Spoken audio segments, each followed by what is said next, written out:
Hi everybody, this is Jawahar Alvi, Juvi again, and I'm here because I wanted to bring another story to you today. It was a story about the sign red, and I just wanted to uh, talk about this story because just to talk about the colors and what are the different stimuli that are affiliated or associated with the color red. Um, why I brought out the color red is because this is an activity that can be done with other colors also, and you can associate different colors with different activities, and you can uh, make an activity for the day for the kids. This was just an activity that I picked out of one of the websites, which was Teachers Pay Teachers, and I love that website. There are a lot of free resources on there, and so I picked up I picked it out, and the red color sometimes it startles our kids a lot because it's really bright, and it's also a color of getting panicked, and it's also a color of emergency. So I picked out this story and I thought this is something really cool that can be done with the kids. So it's like a social story, but then it also generalizes the concept of the color red into the environment. So I just thought that a color can be picked out and then you can generalize it into the environment with the children. So it's a really cool activity to do with the kids. So I will start like this. What does the color red mean? What does red mean? And so now they're going to go into different things about the color red. And so once you've taught the color red or the child to tact the color red, which means that you have taught the color how to identify the color red, and now you are building generalization of the child into the naturalistic environment where you are now making connections of the color red into the environment. And now you are going to come up and say red can mean stop, it can mean a car will have to stop, a school bus has to stop, or I have to stop before I cross the street. So now here what are we doing?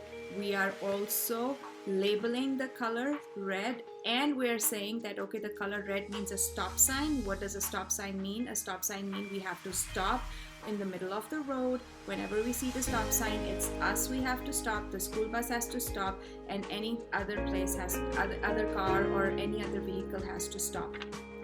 Another thing to go with the color red is I see the rose. A rose can be red too. So now we have another thing that's red, which is a rose. Then I see a fire truck. The fire truck is red. I may see a fire truck when it helps put out a fire. I may even see a fire truck at my school when we have a drill. The fire truck has to practice just like we do. So a fire truck is red too, and now you are making the child actually tagged different items that are red. So now you're categorizing different items by the color while generalizing them too. I see the apple. This apple is red.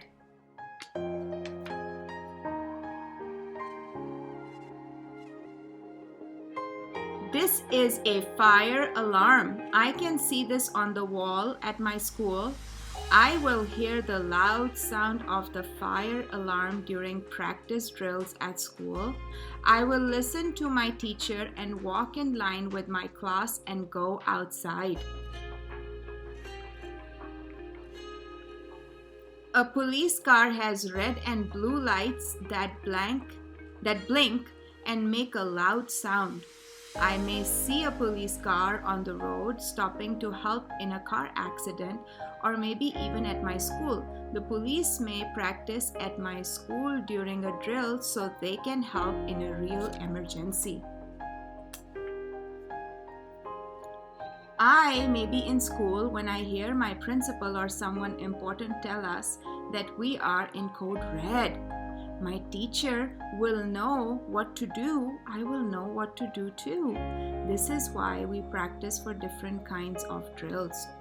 So over here in America, we have a drill that is called as a Code Red drill, and that's a drill where we are teaching the children how to be safe if there is a code red in the building, which is that if there is any kind of a disruptive situation in the building. And so now we've taken the color, we've taught the color, we have generalized it, we are teaching the kids how to tag the colors, we're also sorting by the color but different items of the same color, and now we're going to a more abstract kind of a thing, which is a code red in a school setting.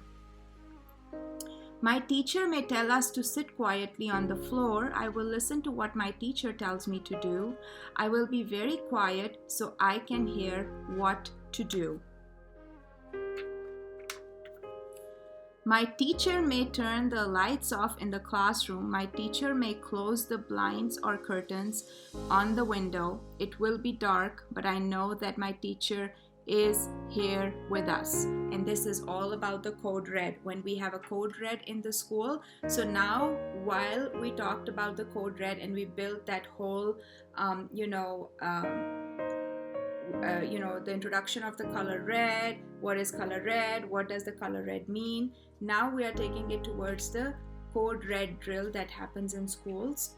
And now we're going to keep on talking about that. I may hear some noise in the hallway outside of my classroom. I may even hear someone try to open our classroom doors. My teacher makes sure to always keep our doors locked so that we are safe. And this is when a child is in a school setting when there is a code red drill happening. Soon we all will hear an announcement from our principal. The principal will give us all clear. This means we can turn the lights back on and sit in our chairs. Our teachers will tell us what we need to do next. We are all safe. So this was a really neat story. It actually started with the color red. This story had a lot of factors in it. One, we talked about the color red. We visualized the color red. We talked about how we can generalize a color red in the environment, how we can affiliate a color red with different activities in the environment, like the fire truck, the rose, the stop sign. And then after that, we are making the connection of that red color to a more abstract concept, which is code red that happens in school settings. And this code red that happens in school settings is something that is when either there's an active shooter or any other thing that is happening in a school setting. So in order to prepare our kids for such kind of situations, this is a really neat activity. You can start from a certain color, you can introduce the color, you can build that connection between a color and different objects, and then you can build the concept up in the kids. However, you can also use the story to generalize, to tact, to label, and also to build more abstract concepts. You can do this activity with many different colors. It's just trying to show you that even though you have one activity, but you can use it in many multiple ways. I hope that this activity made sense for you guys. Try to use this activity and have fun with the kiddos. Try to be creative, think outside the box. That's what I always tell the people that I work with, the parents, the therapists, the teachers. Take care of yourselves, stay healthy, have a wonderful day.